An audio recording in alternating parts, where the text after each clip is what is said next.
సూర్య అయితే వాళ్ళ అమ్మ దగ్గరకు వస్తాడు. వాళ్ళ అమ్మ అయితే లేదురా నువ్వు చేసిన పని నాకేమీ నచ్చలేదు అని చెప్పి అంటూ ఉంటుంది. ఏంటి అమ్మ నేను చేసిన తప్పేంటి అని చెప్పి సూర్య అంటూ ఉంటాడు.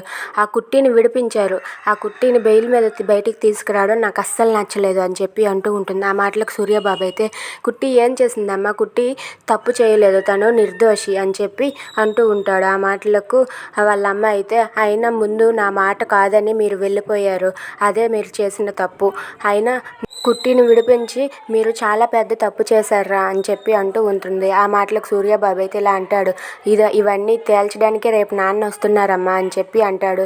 ఇదంతా విన్న ఇందమ్మ అయితే వంశీ దగ్గరకు వెళ్ళి రేపు మీ పెదనాన్న వస్తున్నారంట్రా, ఆయన్ని మనం అసలు పట్టుకోలేము అని చెప్పి అంటూ ఉంటుంది. పెదనాన్న వస్తే ఏంటమ్మా రాని, ఎవరు వస్తారో చూసుకుందాం, కానీ నాన్నని చంపింది మాత్రం ఆ కుట్టియే, ఆ కుట్టికి మాత్రం ఎలాగైనా సరే శిక్ష పడేలా చేస్తానమ్మా అని చెప్పి వంశీ అంటూ ఉంటాడు. ఆ మాటలు కిందమ్మ అయితే మీ పెదనాన్నతో మనం చెలరేగలేంరా అని చెప్పి అంటూ ఉంటుంది.